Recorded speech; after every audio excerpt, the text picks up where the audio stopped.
Shalom Yasharallah, this is Yeshaya. This video, I've tried to make it for the past 6 days multiple times. But I always wind up going into things and saying things I don't really want to talk about. So I wind up not posting this video, but, you know, enough is enough. This is a topic that I'm very passionate about. You know, and the topic is the way brothers police each other.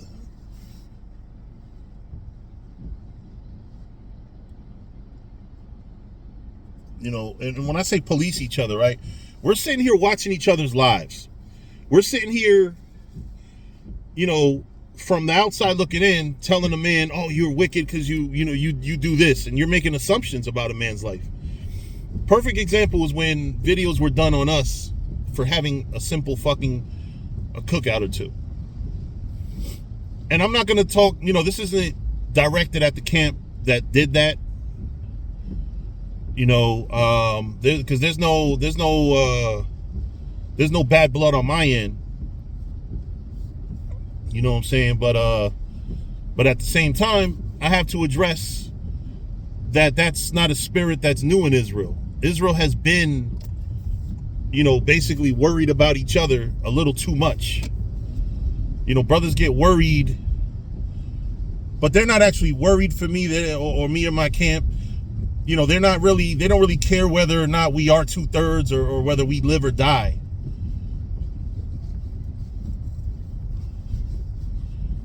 You know, what we care about is our own image.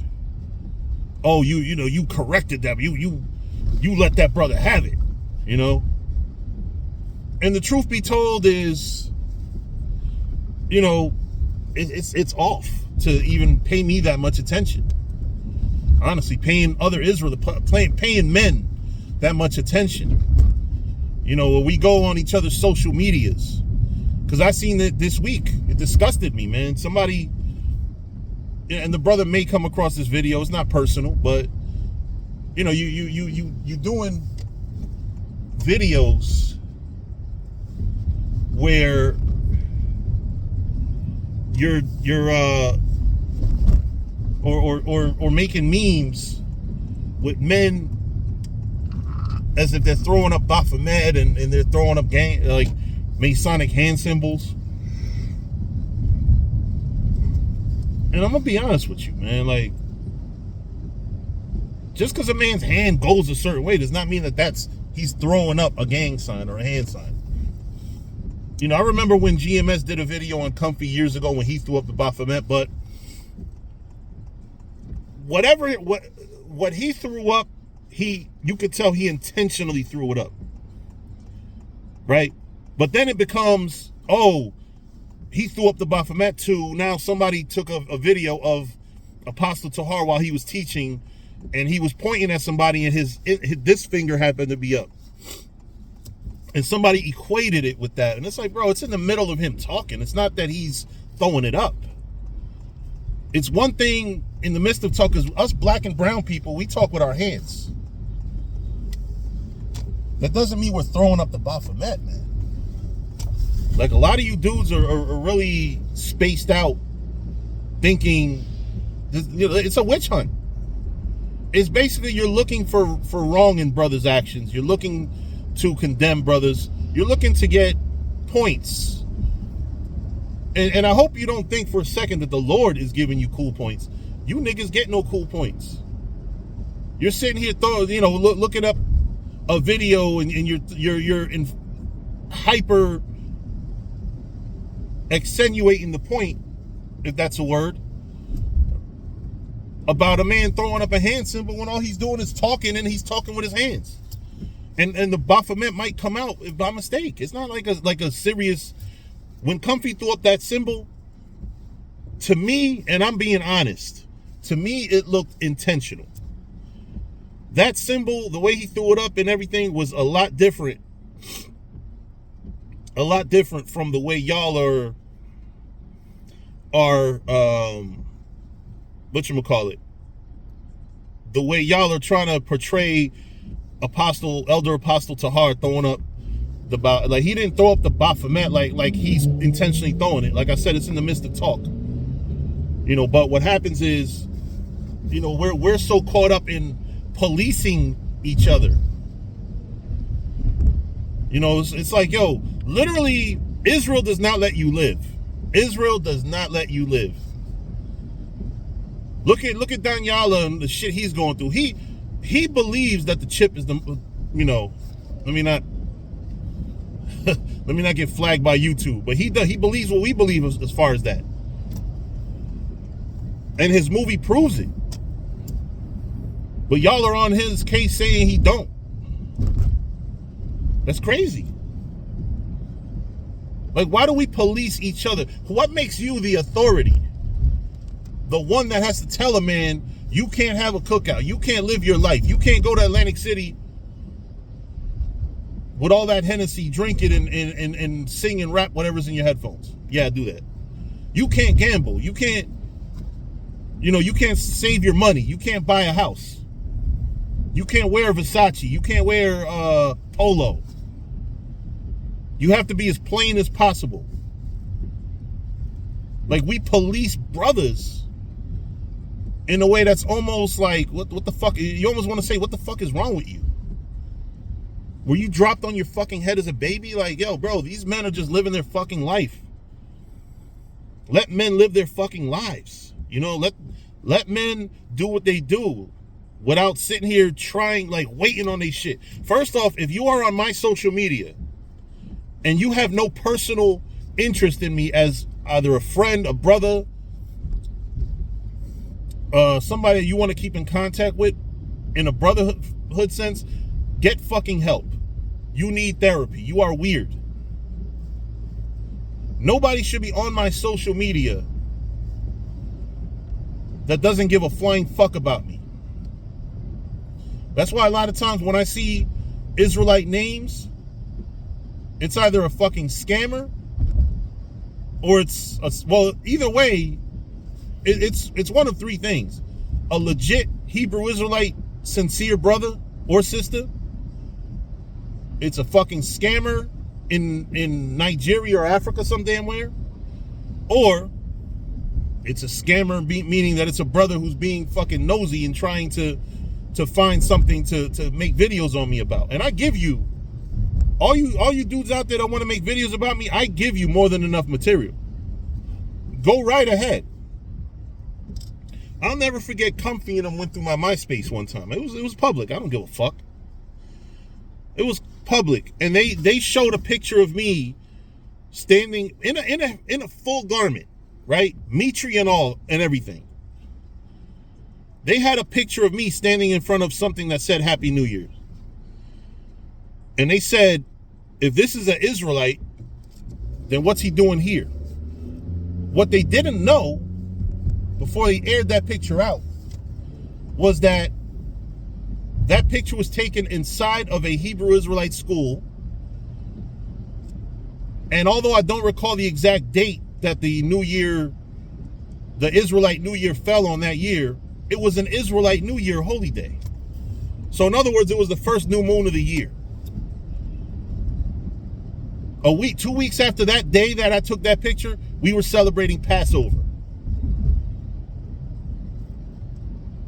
So them nosy ass Antichrist unit niggas, they got their laugh off. They was able to talk their shit. But nobody did the common sense thing and say, hey, why is he in a garment standing in front of this sign? Right? Nobody said nothing about, nobody said nothing about anything. They just said, oh, he's standing in front of a sign that says Happy New Year's. That goes to show you how low life, and that spirit is still in Israel. Even if the Antichrist unit is or isn't no more, I don't know, but that spirit is still among Israel, where you got niggas that'll really go through my fucking social media page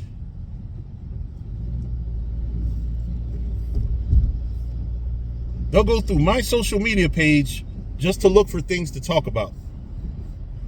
And you're gonna find it. I don't give a fuck. I give y'all niggas shit to talk about on purpose. I dare you motherfuckers to go through my social, because I don't care. I remember one time when we was beefing with DTA, some low-life loser nigga said I have his entire Instagram screenshot, and I will give it to y'all so y'all can expose him. I'm like, wow. I said to myself, wow, you got losers in Israel, man. You got low-lives in Israel. These men are low. If you're going through my social media to have something to talk about, or to give somebody else something to talk about, you're a fucking loser, man. You are a fucking loser of the worst order. You're a fucking loser. You gotta be a loser. Men of God don't do shit like that. If men that are actually serving the Lord do not do shit like that.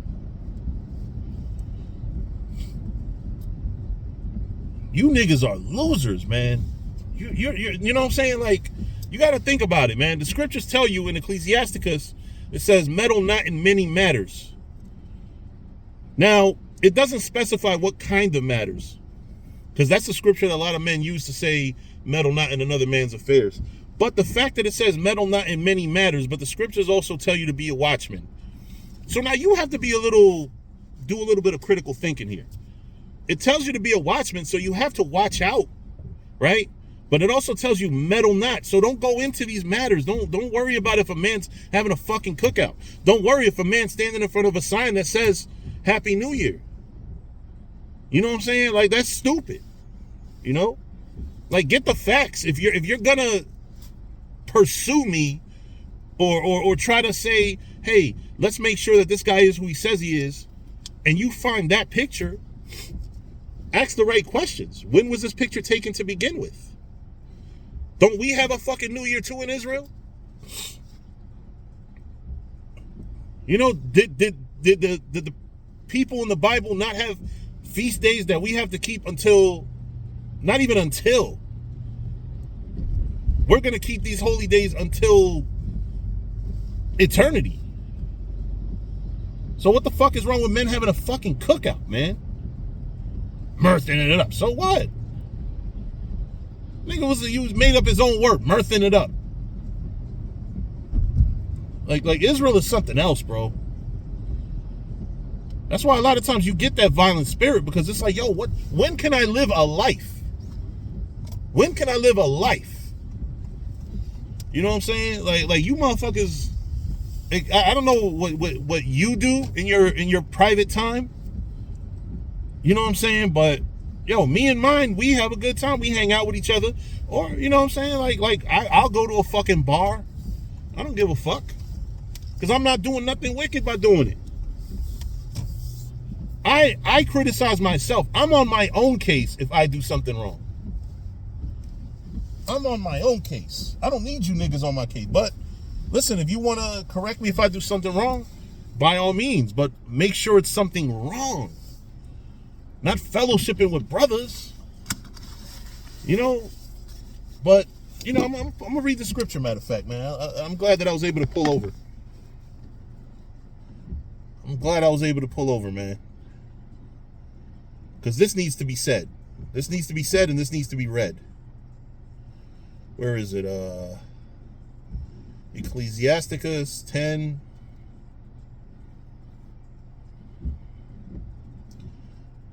Let me look up the word metal.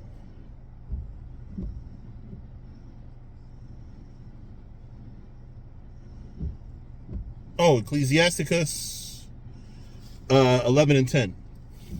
My son, meddle not with many matters.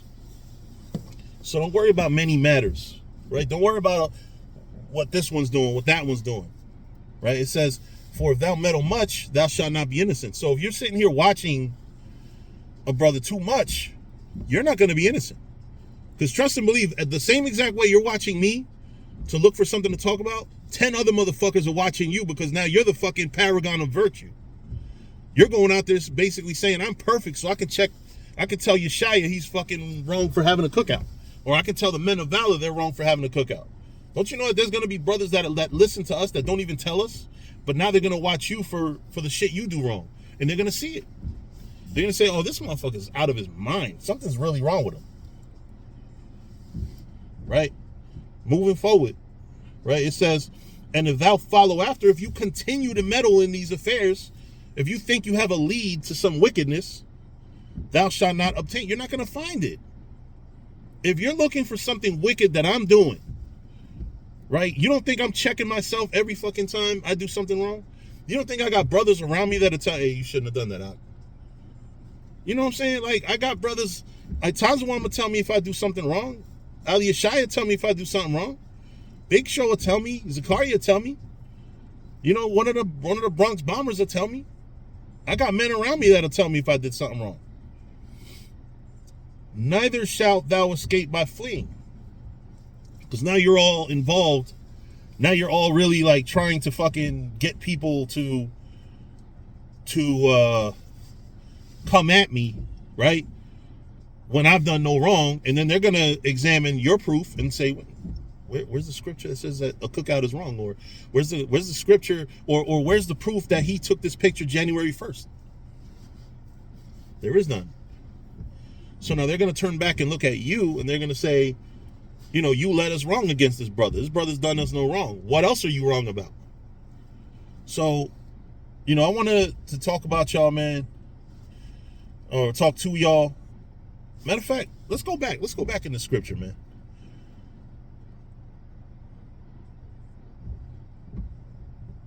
Blame not, verse 7. Blame not before thou has examined the truth. Did you bother to find out why we're having a cookout in the first place? And I'm just using that as an example. Did you bother to find out anything before you condemned the brother? Let me start by that, because this is not aimed at no particular group. This is something Israel does. Did them niggas ask the questions about what day it was that I took the picture that said that Happy New Year was behind me? Nobody bothered to ask a question. They just wanted to go and say something. They wanted to have dirt on me, and they dug around, and they found something that they can maybe twist to look. See, the scriptures tell you, abstain from all appearance of evil. It doesn't mean live your life in a way where somebody can't twist what you're doing, right? It does say be blameless, but at the end of the day, you can catch me going to the fucking grocery store, and you can watch me pick up a fucking thing of chicken and take a picture of it, superimpose a fucking pork chop, and make it look however the fuck you want. Like, people will make dirt out of something that's not dirt. It said, blame not before thou hast examined the truth. Examined. So don't blame me until examining something is in past tense.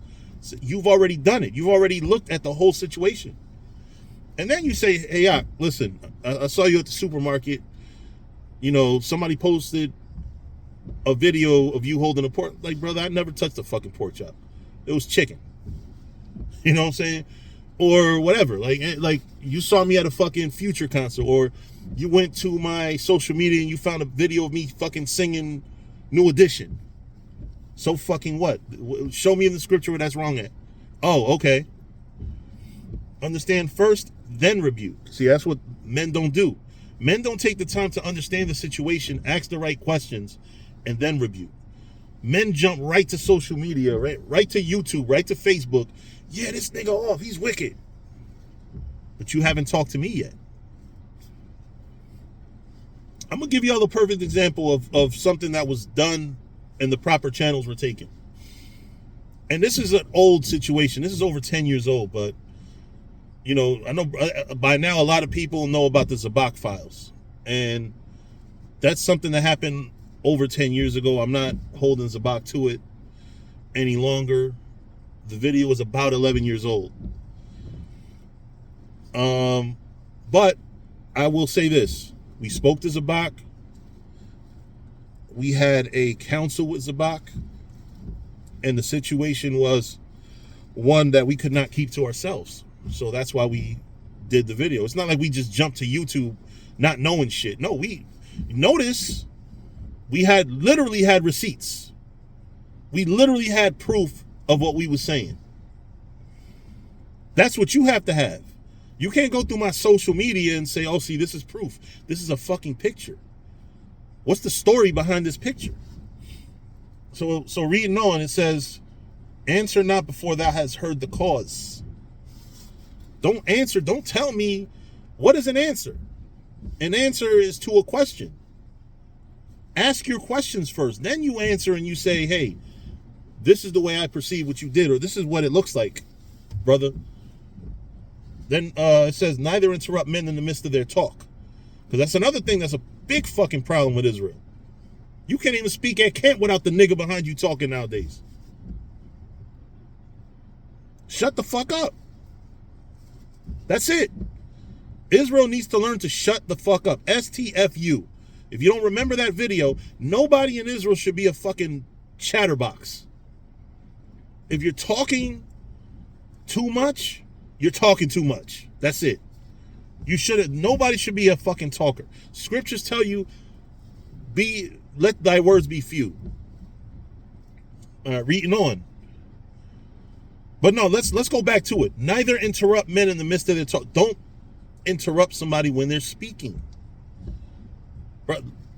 Perfect example. I hate to keep going back to that, but when I went to go confront Mr. Not a Good Look, but not to fight him, but to really reason with him, he wouldn't let me speak. Soon as he saw me, he jumped on the offensive. Because it's not about rebuking and correcting a brother's act. It's not that brothers care about me or my camp. They just want something to say. They want to fucking disrespect people. They want to make a name for themselves. That's what that is. You know? Even people that were listening said, yo, y'all not even letting him talk. These are people on their side. But anyway, strive not in a matter that concerneth thee not. Don't fight over a situation that does not concern you. Our cookout has no fucking bearing on what you do in your camp. In fact, if you would have done the right things, especially the other one that was with him, because he knows me a lot better than the other one, right? Yo, y'all would have been invited to the fucking cook, but y'all don't like cookouts, obviously. But there could be more fellowship, more brotherhood, if brothers just learn how to mind their fucking business. Strive not. Matter of fact, I'm going to post that on my Facebook. And sit not in judgment with sinners. Right? Don't sit among brothers that are doing the wrong thing, judging brothers that are not, that are doing the right thing. That doesn't apply to them, but specifically, strive not in a matter that concerneth thee not. Don't fight over something that does not concern you. That's the scriptures telling you to mind your fucking business. My son, meddle not with many matters. Going further into the same thing. Don't worry about a lot of shit. Don't worry about what another man's doing in his fucking house. Don't worry about what a man's doing in his camp. You know, I'm telling you, man, motherfuckers are out there making videos. Let me tell y'all something. Do not follow a man that makes videos talking shit about other men all the fucking time. Trust and believe. Because there's one thing to rebuke and to tell brothers, hey, this is an example of somebody doing the wrong thing. But to constantly harp, that tells me motherfuckers are really looking for shit. And motherfuckers really have absolutely no fucking lives. Because if your life is about talking about me, then you're a lowlife. Because what the fuck is there to talk about? I serve the Lord. Like 23-year history. Go back. Yes, I was immature as a young man in this faith, and I made some mistakes. But what have I done that requires you to do a fucking exposure video? Like, bro, I expose my own dirt to y'all. If you see on Instagram, if you're going to use that as dirt, if you're going to go on my social media and you're going to use that as dirt, then go right ahead. People will laugh at your ass. Like, this is what you took the time out to do? Something simple. Oh, he's wearing a fucking Da Vinci scarf. Oh, that's wicked. You get a life. That's what I say to you niggas, honestly, in Israel. Get a life. Get a life. Y'all don't know shit. So with that, I'm going to say shalom.